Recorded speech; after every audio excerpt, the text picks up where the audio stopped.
अस्सलाम वालेकुम दोस्तों, एएच मोबाइल एंड रेफ्रिजरेशन में आपको खुश आमदीद कहता हूं। दोस्तों, आज की इस वीडियो में मैं आपको बताऊंगा कि ऑनर 3C इसका अगर टच ना काम कर रहा हो तो आपने किस तरह ठीक करना है। ये मेरे पास भी एक मोबाइल है ऑनर 3C का, तो ऑनर का 3C है। अभी मैंने इसको ऑन किया है तो आप देखेंगे कि इसका टच काम नहीं कर रहा।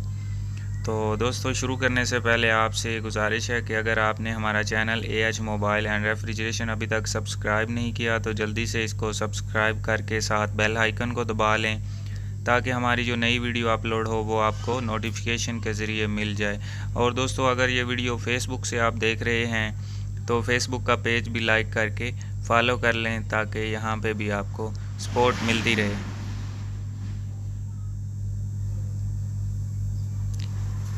तो अभी दोस्तों आप देख सकते हैं मोबाइल ऑन हो गया है। यहाँ पे इसकी सिम भी शो हो रही है लेकिन इसमें सिम अभी नहीं है, तो ये अब नो सर्विस आ गया है। तो अब आप देखेंगे कि इसका टच काम नहीं कर रहा। थोड़ा सा वैसे भी ये लेट ही टच काम करता है इसका, लेकिन ये अभी आप देख सकते हैं कहीं से भी टच नहीं काम कर रहा और इस टच की स्ट्रिप भी बिल्कुल सही लगी हुई है लेकिन फिर भी ये काम नहीं कर रहा है। तो इसको दोस्तों हमें मोबाइल को खोलना पड़ेगा। मैं थोड़ी सी देर के लिए आपको ये बंद करके भी चेक करवाता हूँ एक दफ़ा पावर बटन दबा के, तो ये फिर भी काम नहीं करेगा। तो चलिए दोस्तों, मैं मोबाइल को खोल लेता हूँ क्योंकि टच नहीं काम कर रहा है। तो अभी दोस्तों मोबाइल को ओपन कर लिया है। इसका CPU हमने निकाल लेना है बाहर क्योंकि इसके नीचे प्रॉब्लम होती है जिसकी वजह से टच नहीं चलता। तो टच पावर IC की वजह से भी काम नहीं करता होता, लेकिन ये अब देखना पड़ता है कि ज़्यादा किस में चांस है। और इस मोबाइल में जो फॉल्ट है वो CPU की वजह से आया हुआ है।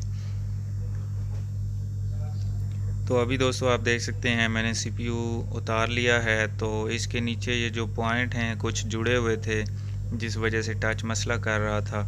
तो अब CPU को मैंने दोस्तों रीबॉल कर लिया है। ये आप देख सकते हैं बिल्कुल इसके बॉल बराबर होने चाहिए, कोई भी छोटा या बड़ा इस तरह बॉल नहीं बनने चाहिए। अगर कोई अप डाउन हो तो फिर ये मोबाइल ऑन नहीं होगा या कोई दूसरा मसला आ जाएगा। उसके बाद दोस्तों आपने बोर्ड को भी अच्छे तरीके से क्लीन कर लेना है। ये कुछ पॉइंट आप देख रहे होंगे इसमें मिसिंग हैं, लेकिन इसका मसला नहीं है, ये NC पॉइंट हैं। तो अब दोस्तों मैंने CPU को दोबारा वापस लगा दिया है बोर्ड के ऊपर। तो इसको अब हम ऑन करके चेक कर लेते हैं कि अभी टच इसका काम कर रहा है या नहीं कर रहा। तो मुझे उम्मीद है कि इसका टच बिल्कुल सही हो गया होगा। तो अभी मैं सिर्फ टच और LCD की स्ट्रिप लगाऊंगा, बाकी नहीं लगाऊंगा। तो बाद में हम सारी लगा के बंद कर लेंगे। तो अब ये मैं मोबाइल को ऑन करने लगा हूँ।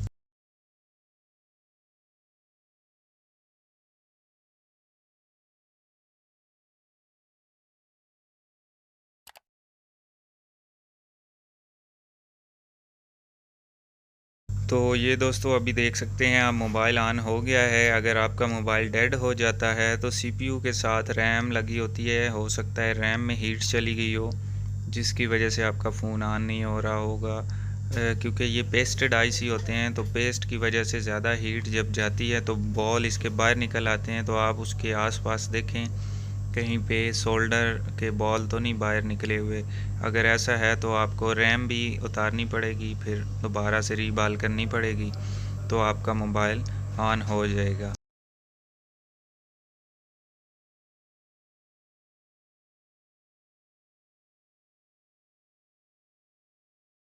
तो अब दोस्तों मोबाइल मुकम्मल ऑन हो गया है। जैसे कि मैंने शुरू में कहा था कि थोड़ा सा टाइम लगता है, ये काफ़ी पुराना फ़ोन भी है और इसमें काफ़ी डाटा पड़ा हुआ है जिस वजह से मोबाइल का टच अभी काम नहीं कर रहा है। तो पीछे आपको स्ट्रिप भी दिखा देता हूँ, इसकी बिल्कुल सही से लगी हुई है।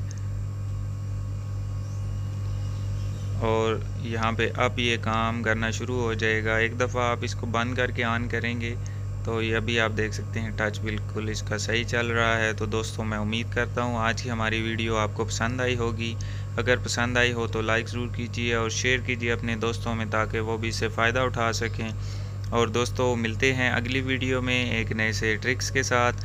तब तक के लिए एएच मोबाइल एंड रेफ्रिजरेशन को दीजिए इजाज़त। अल्लाह हाफिज़, अल्लाह निगहबान, पाकिस्तान जिंदाबाद।